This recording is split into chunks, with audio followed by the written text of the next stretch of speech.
Mga kabida, sa magandang oras po sa lahat at welcome po sa aking channel. Eto, tila magkakatotoo ata, no, mga kabida. Ito hong naipangako po ng Marcos administration na meron na pong makukulong, ano, bago ho magpasko po mga kabida na mga sangkot dito ho sa flood control project scandal, ano, mga kabida, dyan po sa Davao Occidental.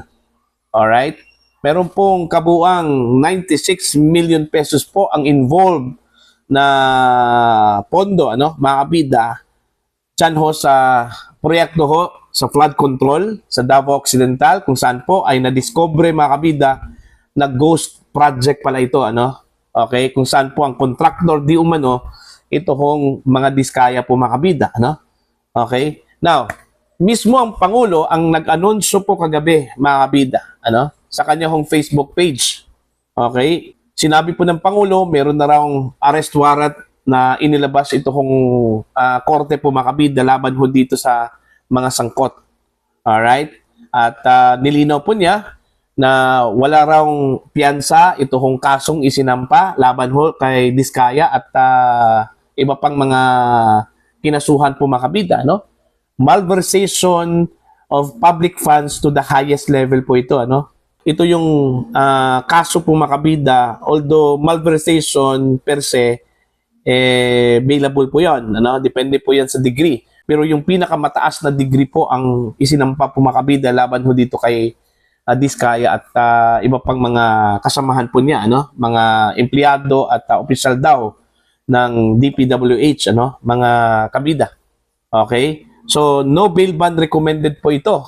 Alright? So, sakali hong masiserve, so sakali hong mai-serve po itong warrant of arrest po mga kabida, diretso na po sa kulungan ito hong mga sinampahan po ng kaso. Although ito hong si Sara, matagal na po ito nasa kustudiya po ng NBI, ano, matapos po itong sumuko po, ano, mga kabida.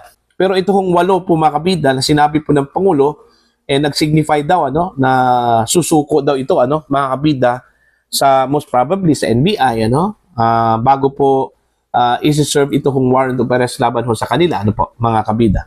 Ngayon, ang tanong ho dito, mas nauna pa po, ano, ito kong RTC po ng Cebu na maglabas po ng arrest warrant, mga kabida, kaysa dito ho sa Sandigan Bayan po, ano, mga kabida, kung saan po, kabilang po ito hong si dating Ako Bicol Party List Representative Zaldico, mga kabida, ang sinampahan po ng kaso at iba pang mga opisyal po ng DPWH, ano, mga kabida. Okay? Bakit po natagalan? Kasi, kung maalala po ninyo mga kabida, nagbanggit po ito kung si Ombudsman Boying Rimulya, no, at ito kung si DPWH Secretary Vince Dizon, meron na raw makukulong. Okay? Bago ho magpasko. In fact, ang exact date po na sinabi po nila mga kabida, December 15. Lumipas na po ito kung December 15. Alright? December 19 na po tayo ngayon. Pero wala ho tayong narinig po na meron pong inilabas ng warrant of arrest ito kung Sandigan Bayan, ano, mga kabida. Okay? Baka naman po ang tinukoy po mga kabida ni Rimulya at saka ni Dizon, ito kung kaso po ni Diskaya na naisampa po sa Regional Trial Court dyan po sa Cebu, ano, mga kabida. Ito kaya yung sinabi po nila na meron ng makukulong, ano, na sangkot sa flood control projects po, ano, mga kabida. Okay?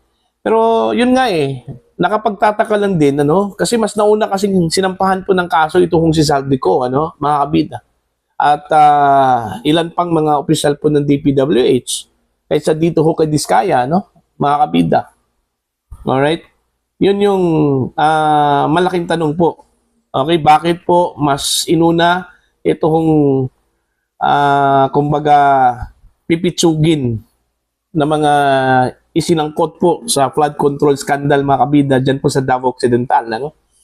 Kaysa dito ho sa mga pangalan like Zaldico, mga kabida, yung mga opisyal po ng DPWH Central Office, ano? Okay, pati na rin yung mga dating USEC, mga kabida, si Senator Bong Revilla, Senator Jingo Estrada, Joel Villanueva, no? So, mga malalaking pangalan po. Ito hong sinampahan po ng kaso dyan po sa Sandigan Bayan eh. Pero wala. Okay? Hanggang ngayon, nag-aantay pa rin sila. Ito hong mga sinampahan po ng kaso po, ano? Plunder at saka malversation po yung isinampa laban po sa kanila po mga kabida. Pero wala pa rin inilabas na arrest warrant laban po dito sa kanila. Mas nauna pa po ito hong kay Sara Diskaya po mga kabida na yung mga kasamahan po niya sa kaso doon sa Davao Occidental, yung mga pipitsugin po, ano? Alright? So, yun po, no? Tingnan lang po natin. Kasi po, maraming beses na po ito hong si PBBM po mga kabida, no? Na naglabas po ng pahayag na palpak, ano? 'Di ba? So, titingnan natin, i-confirm po natin 'to ano bukas. So, titingnan po natin, i-verify po natin 'to ano kung talaga bang meron ng warrant of arrest na inilabas ito kung korte laban ho kay Diskaya po mga kabida. So, kung totoo po ito, mas mauna po itong si Diskaya po. So, kung totoo po ito mga kabida, magpapasko talaga ito hong si Diskaya sa bilangguan, ano?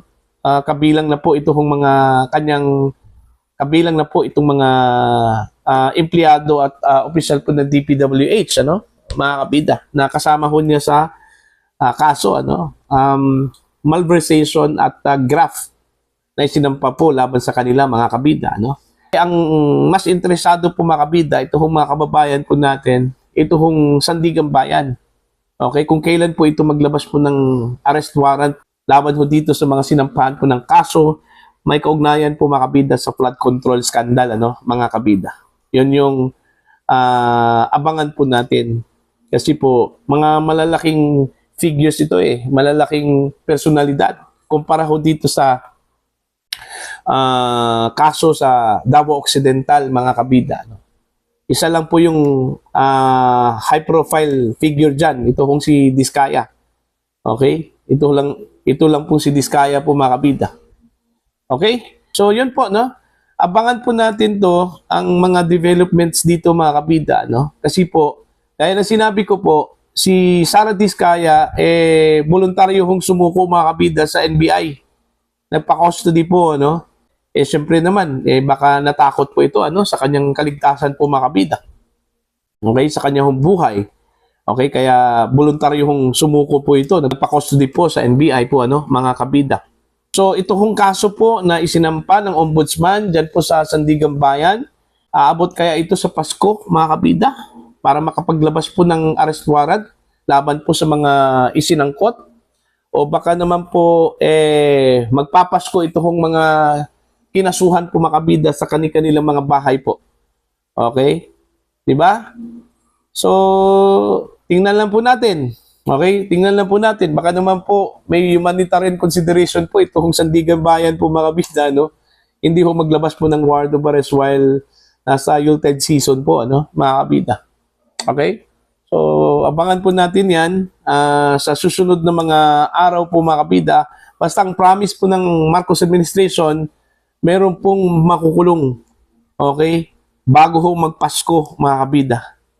Alright? At I'm sure, kung totoo man po itong sinabi po ni President Bongbong Marcos na meron na pong inilabas na warrant of arrest at nakakustody na po si Sara Diskaya po mga kabida at meron pong 8, okay, na nagpadala po ng feeler, no, na susuko daw mga kabida. So, definitely, magkakatotoo talaga yung kanilang pronouncement po mga kabida, no? Meron pong makukulong bago po magpasko. Okay? So, yun lang po yung gusto nating makita ho sa ginawa po ng gobyerno, ano, mga kabida. Okay? At least meron pong resulta yung kanilang ginagawang investigasyon. Alright? Pero mas mainam sana kung ang mga kinasuhan dito mga kabida, yung talagang mastermind. Okay? Yung mastermind po. Ito hong si Zaldico, kinukonsidera po nilang mastermind, pero sana po ngayon, hindi man po nila mahagila po mga kabida, no?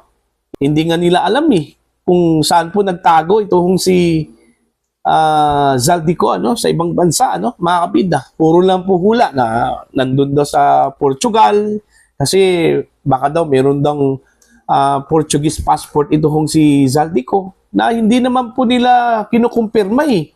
In fact, nakakarinig ba tayo na meron pong ginawang coordination po ang gobyerno ng Pilipinas sa Portugal? Diba? Yun lang po yung magandang action na dapat gawin po nila, ano?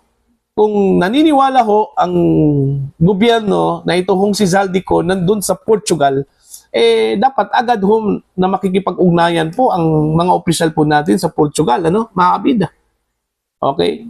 Kahit na po, meron pong usap-usapan po na citizen na raw ito hong si Zaldico sa Portugal, ano? Mga kabida. Pero meron pa pong mga paraan para ho may balik dito sa Pilipinas ito kung si Zaldico, ano, mga kabida, kung seryoso po talaga ang gobyerno na pabalikin sa Pilipinas ito kung si Zaldico, baka naman po mga kabida na media stunt lang po yun, ano, para lang po ilabas na talagang interesado po ang gobyerno dito ho kay Zaldico. Okay, pero sa kabila po ng lahat, pero sa likod po ng kanila hong interest, baka ayaw ho nilang pabalikin dito sa Pilipinas ito kung si Zaldico. Kasi baka naman po mas malaking damage po mga kabida kung makabalik dito sa Pilipinas ito kung si Zaldico at kakanta po ito mga kabida, hindi lang po chorus, kundi buong kanta talaga, buong song, ano, mga kabida, nakakantahin po ni Zaldico, ano? Diba? Mas matindi po yun. Mas problema po yun, ano, mga kabida. Okay? So, abangan po natin to. Update po dito mga kabida. Okay? Para ho sa inyo, ano po ang inyong opinion at pananaw po dito ho sa naging announcement po ni Pangulong Ferdinand Bongbong Marcos. Naglabas na raw ang korte ng warrant of arrest laban ho dito kay Sara Diskaya et al. Mga kabida. Please comment down. Sa mga hindi pa po subscriber sa channel, please subscribe. Just click the subscribe button. Click the notification bell. Click all para updated po kayo mga kabida sa aking mga uploads. Maraming salamat po sa inyo lahat.